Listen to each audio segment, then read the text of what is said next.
Chapter 29. Enter Ahab, to him Stubb. Some days elapsed, and ice and iceberg all astern. The Pequod now went rolling through the bright Quito spring, which at sea almost perpetually reigns on the threshold of the eternal August of the tropic. The warmly cool, clear, ringing, perfumed, overflowing, redundant days were as crystal goblets of Persian sherbet, heaped up, flaking up with rosewater snow.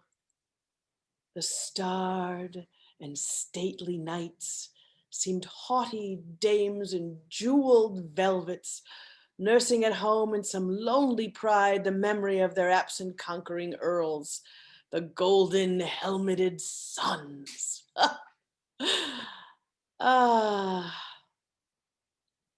For sleeping man, 'twas hard to choose between such winsome days and such seducing nights.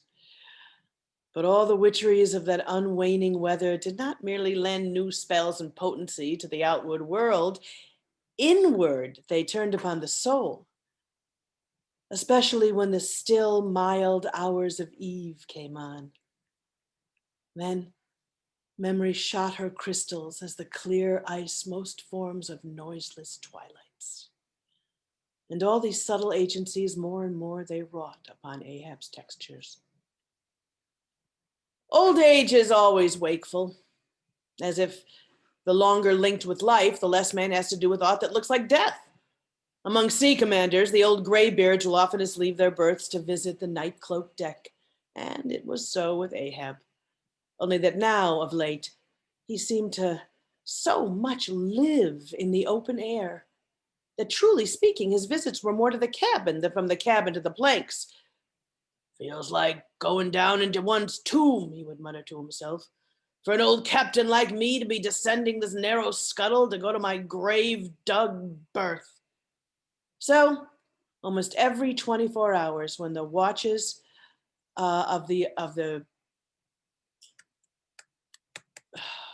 the night were set, the watches of the night when they were set, and the band on deck sentineled the slumbers of the band below, and when, if a rope was to be hauled upon the forecastle, the sailors flung it, if not rudely down as by day, but with some cautiousness dropped it to its place for fear of disturbing their slumbering shipmates. When this sort of steady quietude would begin to prevail, habitually the silent steersman would watch the cabin scuttle, and ere long the old man would emerge, gripping at the iron banister to help his crippled way. Some considering touch of humanity was in him, for at times like these he usually abstained from patrolling the quarter deck, because to his wearied mates, seeking repose within 6 inches of his ivory heel, such would have been the reverberating crack and din of that bony step, that their dreams would have been on the crunching teeth of sharks. But once, when the mood was upon him, and it was too much for common regardings, and as with heavy lumbering place he was measuring the ship from taffrail to mainmast, Stubb, the old second mate, came up from below with a certain unassured, deprecating humorousness, hinted that if Captain Ahab was pleased to walk the planks, then one could say nay. No one could say nay. But there might be some way of muffling the noise, hitting something indistinctly and hesitatingly about a globe of toe and the insertion into it of the ivory heel. Oh, Stubb did not know Ahab then. "Am I a cannonball, Stubb," said Ahab, "that thou wouldst wad me in that fashion? But go thy ways, I had forgot. Below to thy nightly grave, where such as ye sleep between shrouds, to use ye to the filling one at last. Down, dog, and kennel!" Stubb started to cough, starting At the unforeseen concluding exclamation of the so suddenly scornful old man, Stubb was speechless for a moment. And then he said, "I am not used to be spoken to that way, sir. I do but less than half like it, sir." "Avast!" gritted Ahab between his set teeth and violently moving away as if to avoid some passionate temptation. "No, sir, not yet," said Stubb, emboldened. "I will not tamely be called a dog, sir." "Then be called 10 times a donkey, and a mule, and an ass, and be gone, or I'll clear the world of thee." And as he said this, Ahab advanced upon him with such overbearing terrors in his aspect that Stubb involuntarily retreated.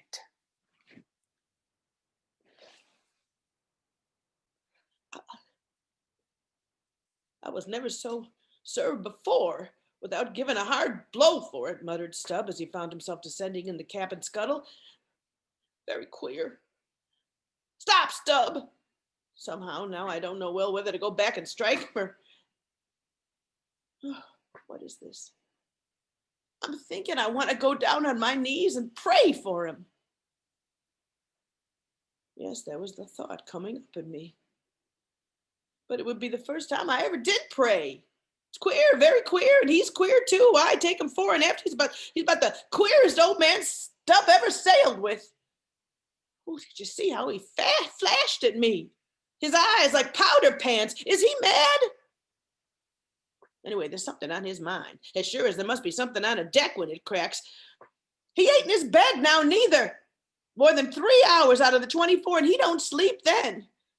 Didn't that doughboy, the steward, tell me that of a morning he always finds the old man's hammock clothes all rumpled and tumbled and the sheets down at the foot of the bed and the coverlid almost tightened into knots and the pillow a sort of frightful hot, as though a baked brick had been on it. A hot old man. I guess he's got what some folks ashore call a conscience. Well, I don't know.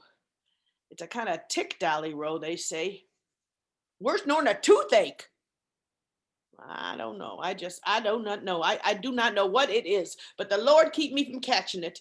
He's full of riddles.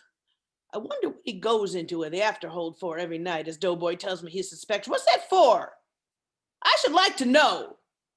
Who's made appointments with him in that hold?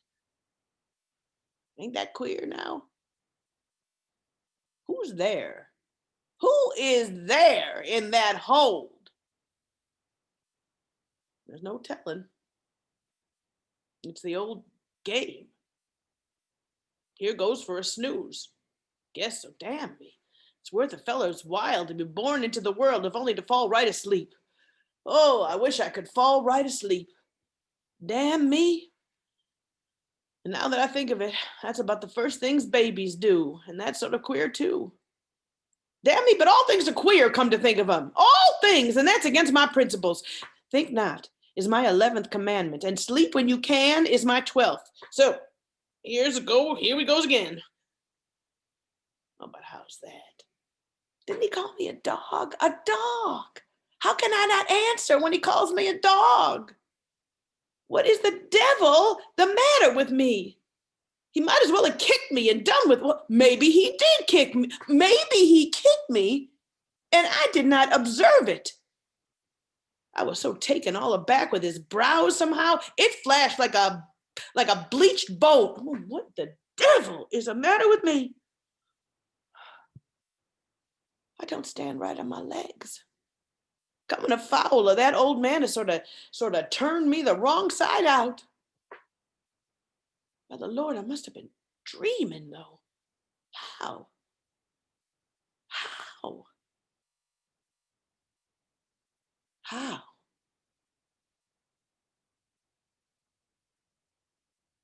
Well, the only way is to stash it, you know. So here goes to hammock again. And in the morning, I'll see how this plaguey juggling thinks over by daylight.